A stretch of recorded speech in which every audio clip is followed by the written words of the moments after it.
Guys, in this episode, I'd like to talk about something that I think is a good case example of something that a lot of us tend to be vocal about and even judgmental when it comes to assessing what other people are doing. And we also tend to judge ourselves a lot, or at least I used to do this or even do it these days.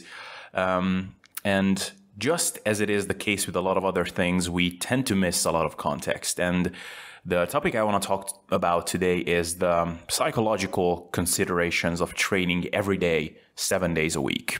Now, why is this an interesting topic? Well, for one, I think it's probably safe to assume that the average person who is into lifting and is pretty dedicated is not training 7 days a week. And some of this is probably due to simply the fact that they don't think it's optimal. Probably a lot of us simply are convinced that you simply need dedicated rest days where you don't train and give your joints or nervous system a break. But I think the reason why this is an interesting concept is because I think in a lot of people's head, a bit of an alarm goes off when they hear that someone who is just training recreationally is lifting heavy 7 days a week.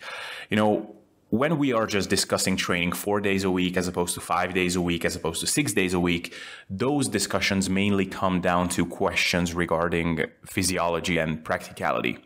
When it comes to discussing 7 days a week, then I think a lot of people start to raise their eyebrows and start thinking like, wow, 7 days a week? Like, do you not have a life? Do you have a compulsion to just train all the time? Like, do you suffer from exercise bulimia? Like, what is wrong with you? And I think that when approaching this question from a philosophical sense, there are just a lot of interesting things to talk about.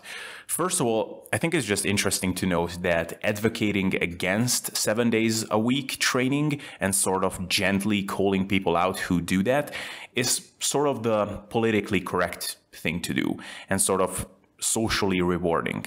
You will generally face little resistance if you stand up in a conference room, if you give a lecture and say that, guys, don't be in the gym all the time, have a life. So for that reason, to sort of accept the notion that training all the time is somehow wrong is kind of easy to do and is kind of choosing the path of least resistance. But secondly, let's think about the underlying assumptions that we have when judging someone over the fact that he or she is training 7 days a week. For one, we are assuming that the person is living the relatively average life of a person from a developed country who probably has a job or classes if we are talking about a student, that their everydays are constrained by relatively average working hours ranging typically from the morning and ending mid to late afternoon, after which the person gets to spend his or her free time ranging anywhere from 4 to 8 hours, which he could dedicate to a variety of things, such as being with his family, friends, reading, study something on his own time, such as an instrument or a language.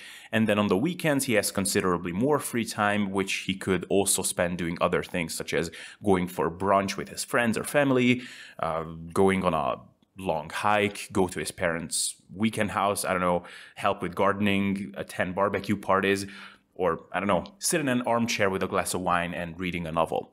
And if this average hypothetical person somehow always manages to find an hour to an hour and a half or to 2 hours every single day to have a productive training session, including the commuting, warming up, and the training, then that sort of automatically raises the question, do these other activities that we just mentioned never occupy him for so long that it would interfere with getting his training session in?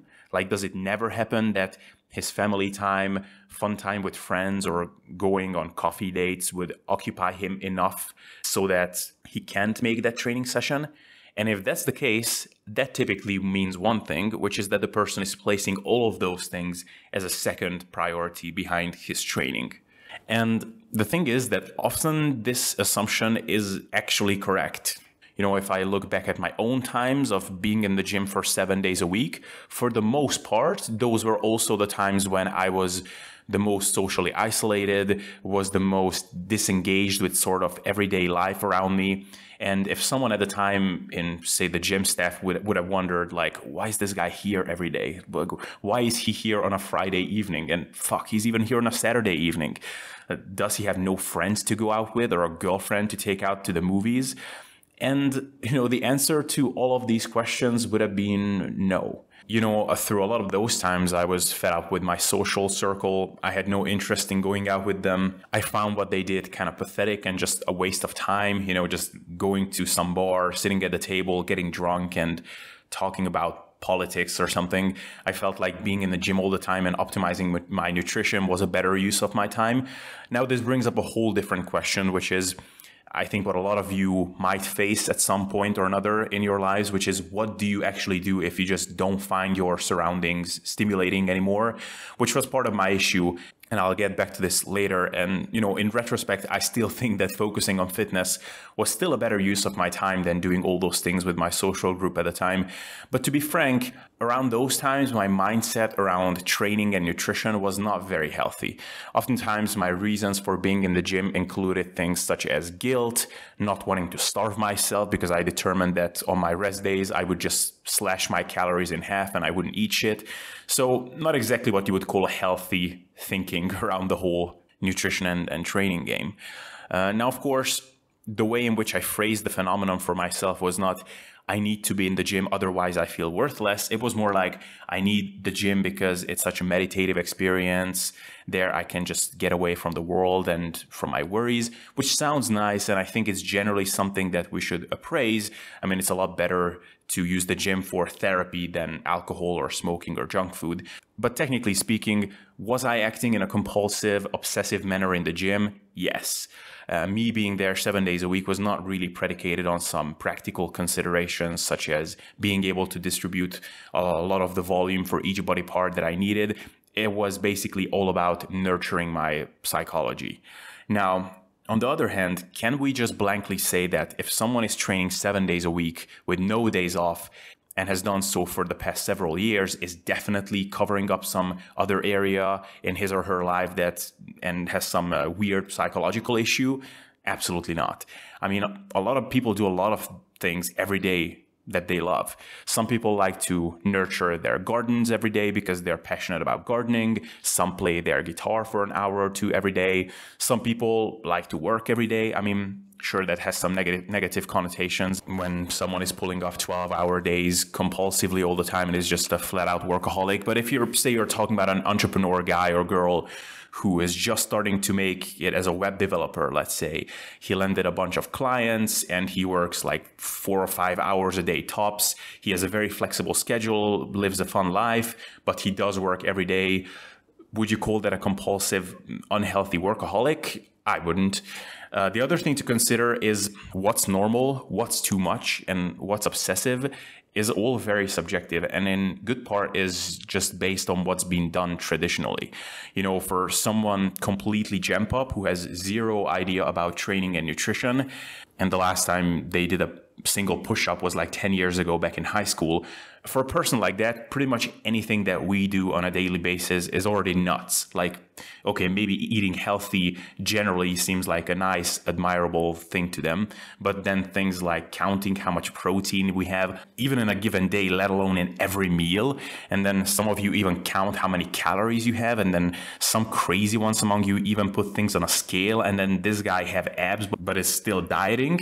Like, this is just crazy. And, all these things for us are pretty much normal.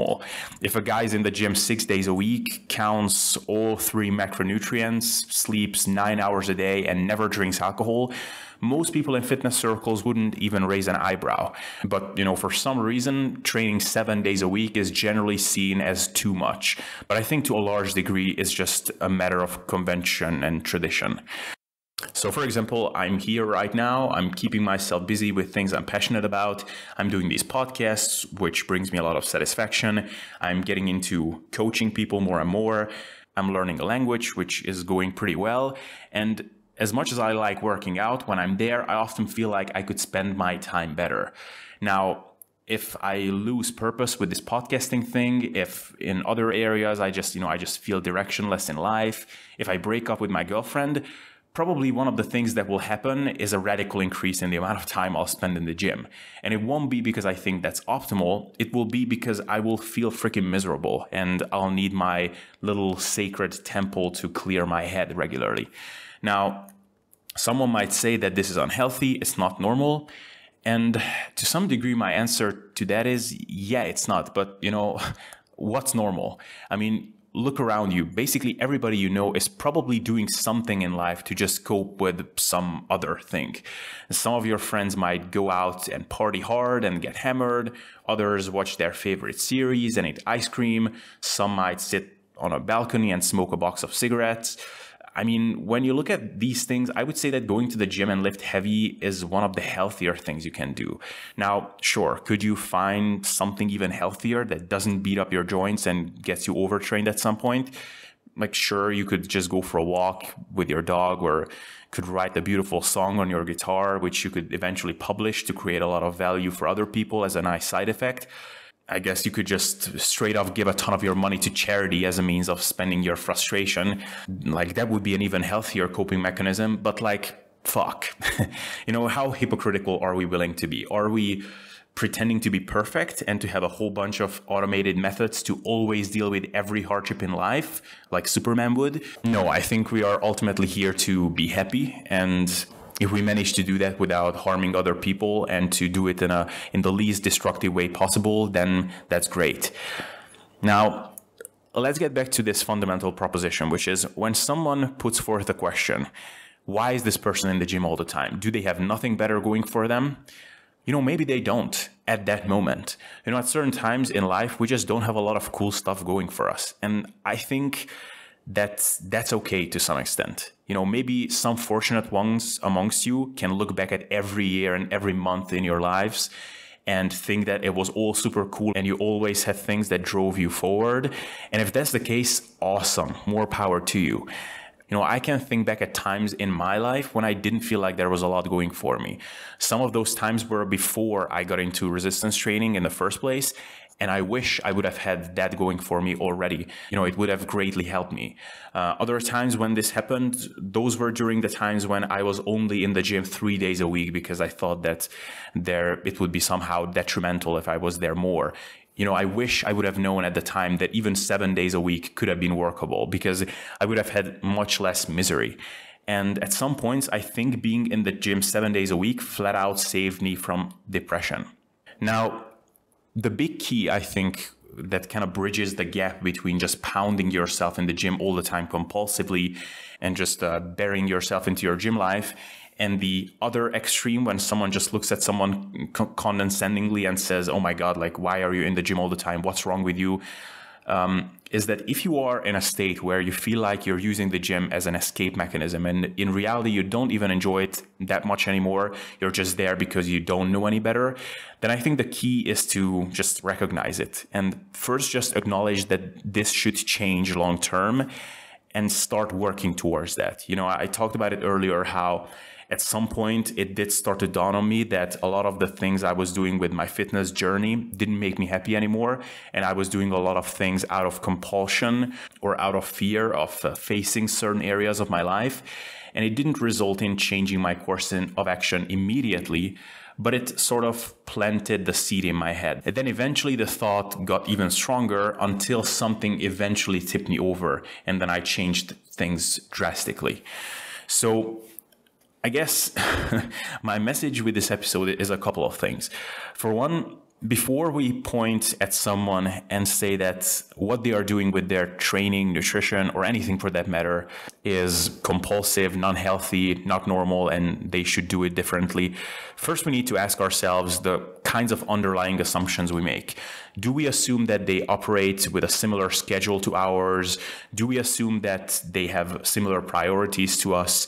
Do we assume that they are at the same stage of life as us? If we look at the average person, these assumptions might be correct, but sometimes they just aren't. The other thing is, if our assumption is correct, that they are using the gym as a means of therapy, as a means of coping or to get away from other things, for one, realize that to some degree, all of us do some things as a means to cope with certain other things. That is just a part of being human. And then even if that is the case, it's not really any of our business. And if you are in that situation where you're just hammering yourself in the gym 7 days a week for an hour and a half, just so that for those 90 minutes you don't have to think about certain other problems, then it's all well and fine, but just be aware that in the long term, that should probably be addressed. It doesn't necessarily have to mean that you start doing things differently right away, but the first thing there is awareness, and that's how it should all start. So today I have 3 questions to you. For one, how many days of the week are you training? Secondly, what do you think about training 7 days a week? And thirdly, if you are training 7 days a week or have trained 7 days a week in the past, what was or is your reason behind it? Hey guys, I just want to tell you again that your inputs for this podcast will help it grow more than anything, and your requests, ideas, and comments will contribute to awesome content going live on this channel and podcast more than anything. So if you want to contribute, the best thing you can do is to go on Facebook and look up Sustainable Self-Development. You'll find both the page and the Facebook group that is dedicated to discussions and ideas being thrown around. Go there and note down your comments about what kinds of topics or guests you want to be featured on this podcast and YouTube channel in the future. Just keep in mind the general theme of this podcast and my YouTube channel, which is to help people becoming their best selves in terms of lifestyle as it pertains to fitness and general personal development. This podcast is really dedicated to self-improvement, both physically and mentally. So keep that in mind. So thanks again for tuning in, and see you next time.